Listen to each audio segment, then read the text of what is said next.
Gogo kodwa umbonile ukuthi AJ wenzeni? Uvele wahlala usuku lomshado engakhulumi lenhlobo nabo. Akusiyo yini into enhle leyo ngoba usuku Gogo selikhethile. kungaba kanjani into enhle lena? Ngisho ukuthi bengile ngifuna ukukutshela kodwa ngingazi ngizokutshela kanjani ukuthi uYash usemathandweni nomunye umuntu wesifazane. Futhi lowo muntu Rivati.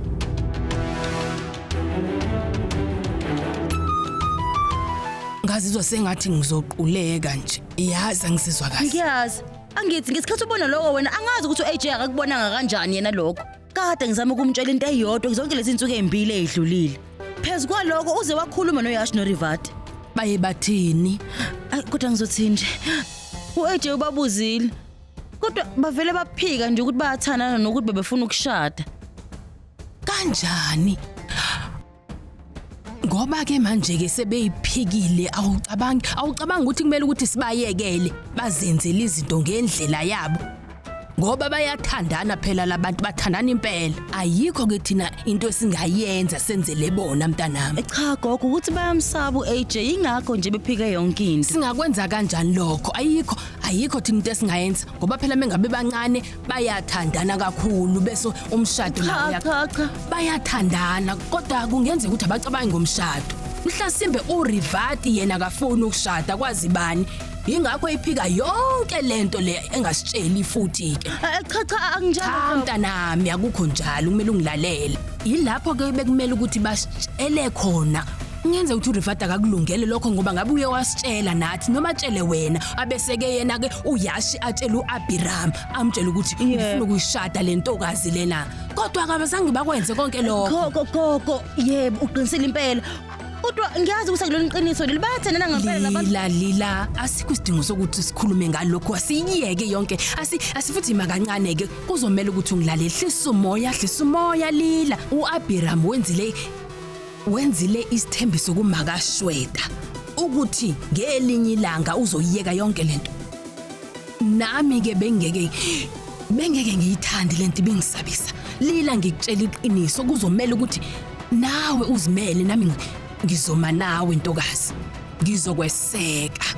Ungakhathazi ngalutho. Yonke le ikhathi lezi mina ngizokweseka nje. Kodwa mina ngiyaxolisa. Uyabona kulokho umntanami ngeke ngikwazi ukuthi ngiweseke. Ngiyasaba nje ngizwa nginokwesaba. Iyangisabisa lento. Asiyeke. Gogo. Ngikhuluma iqiniso. Asingazihlanganisi.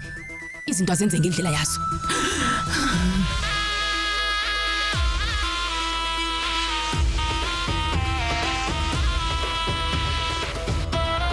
Kulungile uma ugogo engafuni ukungeseka. Okucacayo ukuthi ngizolwela uYash noRivati ngedwa.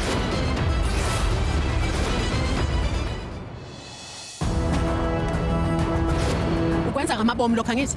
Ngikwenza lokho ngoba nina aniboni ukuthi nisephutheni ngalento eniyenzayo. Ngeke sitshene wena ukuthi yini elungile nengalungile. Sikubiza ngomamlila ngoba siphoqelekile sesikutshena izikhathi eziningi lokho. Ngoba kuthini usafana noLila wakudala ongazilutho oyiqili owangena kulomndeni ngoba eyiqili. Ungazame nakancane ukusifundisa thina. Angizama ukufundisa umuntu lutho mina lana. Lokho ngikwenza ngenxa kasiswami ngenxa yenjabulo futhi kaYash. Udade wenu ucabanga ukuthi mina umfowethu ngimlahlile? Naye ke unayo udade wabo. uAJ usewuhlelile umshado kaShweta noYash. Noma ngabe uAJ unqumane kuzokwenzeka. Edurika ima. Lalela. Bekukudinwa kwakho namagqubu onawo ngami eceleni kanye nje. Ucabangele uYash. Umbuze naye ukuthi injabulo yakhe ileli kuphi. Uthanda uRivati kodwa nakhona la uyamphoqa ukuthi ashade uShweta ngobani? Uthando. Umcuphile umfowethu. Akunjalo nhlobo uwo wedwa ezizwa kanjalo. Futhi okunyeke nje. Uthando lwangempela alisoze lwahlulwa. Ingakho uRivati noYash bazogcina bethandana. Ingabe nina niyalwazi uthando langempela? Amangaka abafana kufanele usisi wakhe ababambe. Uzama ukuthini ngempela? Ukuzenzisa. Uzenzisa ngathi uyazi ukuthi yini into elungile. Ufuna ukuba umlungisa ngithi? Uma ngabe ubusukhohliwe. Ngisakhumbula kahle ke mina. uRivati akaqali uqoma manje. Nginamanga. Ngoba lokhu kwasekuvele kuthembisa ukushada omunye umuntu. Yazi inembi kakhulu. Yanyanyisa. Lo mlisa wayevele seshadile. Futhi wayazi kahle. Kodwa cha. Kodwa udade wena wayephupha ngokuthi abe nempilo emnandi emshadweni nendoda esivele ishadile. Usuyakhumbula manje?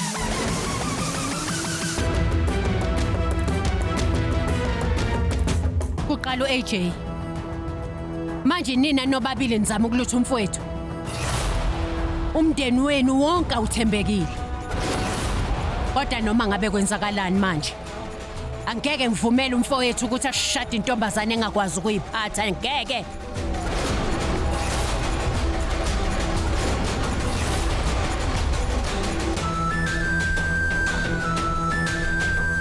Cha Durga. Urivat wasekhaya akayona lento ecabanga ukuthi uyiyo. Uthi ngeke ngize ngivume ukuthi uyasha shade noShweta ngeke. Uthi ngizokufakazela ukuthi Rivat akayena nje nhlobo umuntu onjalo.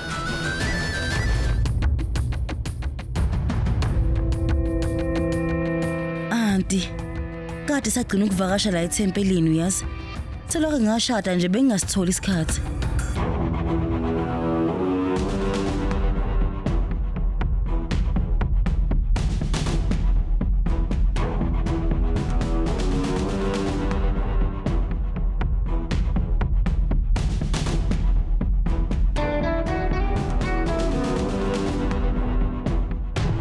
uNkulunkulu ukubusisile washadela emzini ocebileyo okuyinto enhle.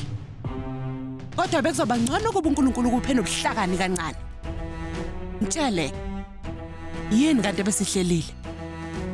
Uyash noRivati kumele bashade. Sihlele lokho angithi? Manje ke kuza kanjani ukuthi uyash athembisa uShweta? Ngabe usuku seliphumile yini, ha? Auntie, uthole kanjani pho wena? Akubalekanga lokho. Okubalekile la ukuthi isethembiso sika Yash noShweta kumele sihlehle na kanjani. Yenza noma yini.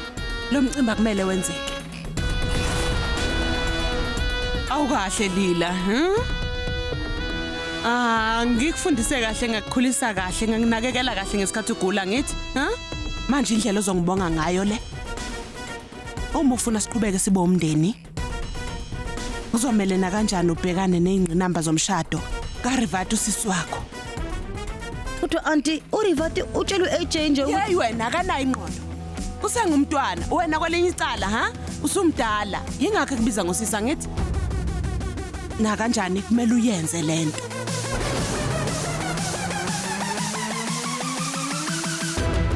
Uma ukhekheleza zakhe uyotshelana nobaba wakho ngalokhu, uzobhekana nami ngqo emehlweni.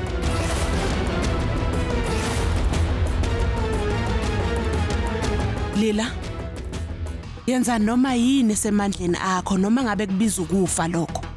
Kodwa nje kumele unqande lo mshado kaShweta uzokwenzeka. Yebo auntie. Yebo auntie. Hayi. Wena ngikuthemba uyazi. Kusho ngomlomo, kusho emva kwami. Ha? Noma ngabe kwenzakalani? Noma ngilahlekelwa impilo yami.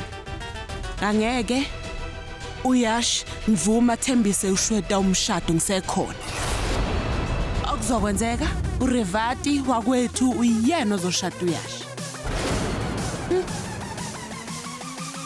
Sean.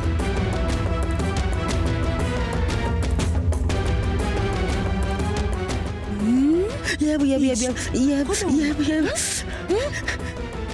Noma ngenzakalani? Ngisho ngalahlekelwa impilo yami. Ngiyangivuma ukuthi uYashi benoShweta bashade enhloko. uRivati noYash abazoshada.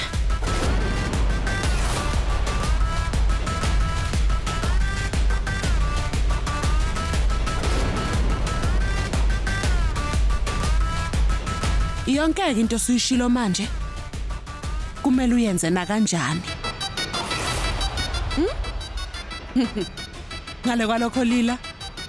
Ngizokwenza isiqiniseko sokuthi awunali ikhakonyo kunomphelo. Ungakhohlwa lokho.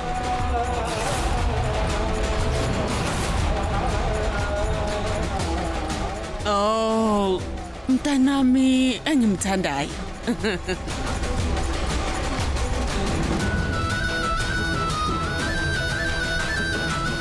Angazi kungani mnomzane kodwa uyashi lona akawunaka umsebenzi wakhe. Kulungile ngizokhuluma naye. Usungahamba.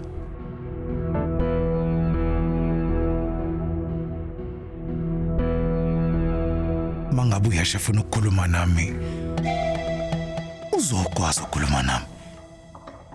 Angeke azange abazi ukuthi akhulume nami. Sawubona, hayibo weshweda. Ingabe umshado akusulungile, Yebo. Siyakubongela. Ngiyabonga. Wazona inhlanhla. Phela wena ushadele emndenini onemali kabi. Ngizokubona ke. Kulungile. Kulungileke.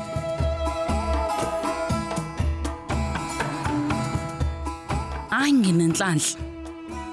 Ushweta uzoshada uyashi. Akukho kubi yasi.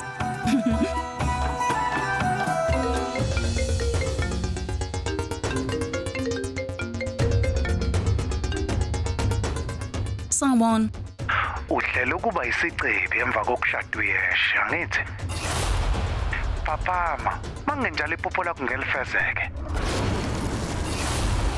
Ini? Awume kancane ubani lo khulumayo futhi uthini ngenze kanjani leyo nto? Ngizokusendela ivideo uyibuke bese uyanqoma ukuthi yini ofuna ukuyenza. Eyiphi lo video? Futhi waqala ngubani nje lo ngikhuluma naye? Khuluma. Ya usekhona? Usekhona?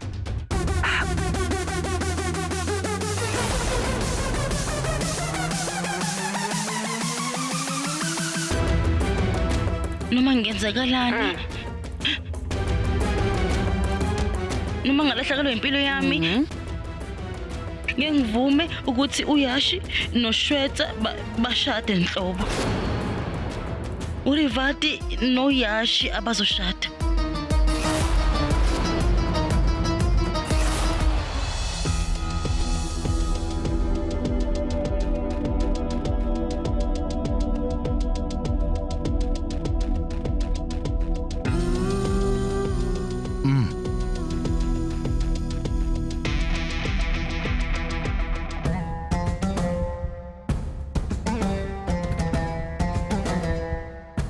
AJ, ngicela ukukhuluma nawe ngokuthile nje.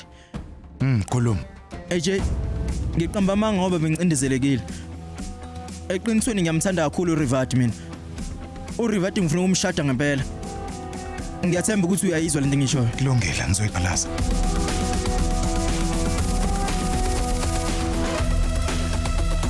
Yebo. Kwenze njani yesha? Khona ufuna ukusho?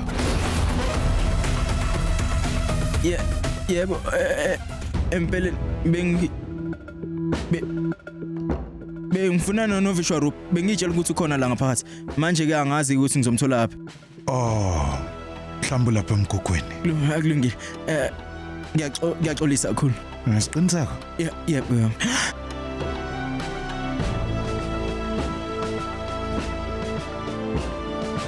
Ungaphuthelwa ukuzibophezela ngo7 ntambama njalo ngomsombuluko kuya kuLesihlanu on yours truly zizonke sisonke DStv channel 169.